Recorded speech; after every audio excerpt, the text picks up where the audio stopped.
boyu практически оператор болып эшләдем. Оператор, монтаж, саян үзем эшләдем. Ömür boyu. Bir atmış эшләгән бар инде, bir нечә тапкыр шулай. И булды. Миңа җиңелрәк алай. Потому что сен бер кирәкми, син барасың только тегендә кая син не то что үзең телисең, син анда барасың и точно синең вакыт акчага превращается. То есть андый нәрсә түгел, син теге вакыт өчен утырасың, то есть просто зарплата. А то син анда барасың и шул вакыт анда булганы сиңа акча белән кирәк. То есть ол как-то уже духовно икенчерәк воспринимается. Миңа күбрәк ошый. Менә шул с юридическими лицами әзерәк, бик күп проблемалар булган инде.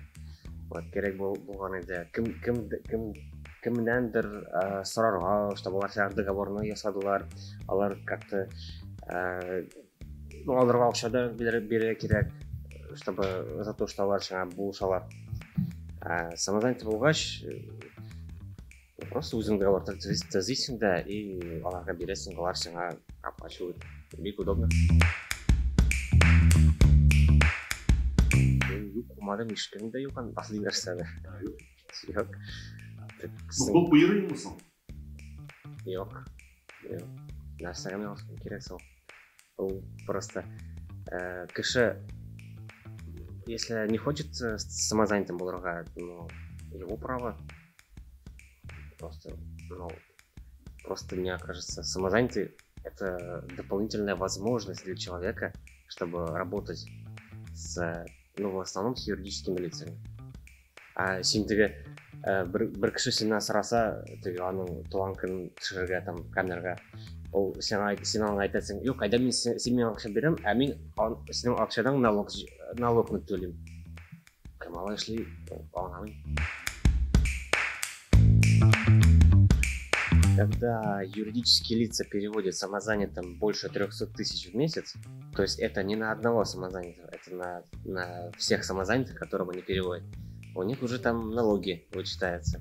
И поэтому мне многие фирмы начали говорить, отказывайте, мы не хотим вам переводить, нам надо процент нам платить. А кто-то говорит, мы уже превысили лимит, давай в следующем месяце мы покроем твои расходы. Я, думаю, окей. И решил открыть ИП.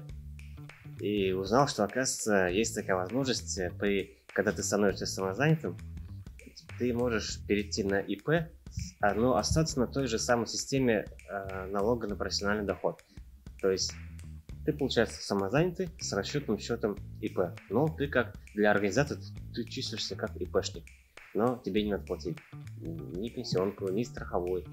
В Сбербанке есть тариф на расчетный счет, называется легкий старт. Ты там не платишь ничего, никаких процентов, никакой абонентской платы.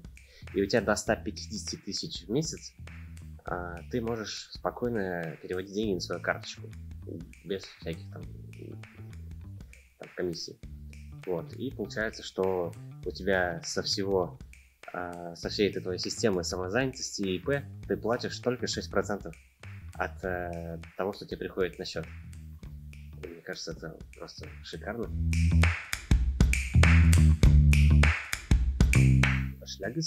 Эшләгез һәм тергәлегез.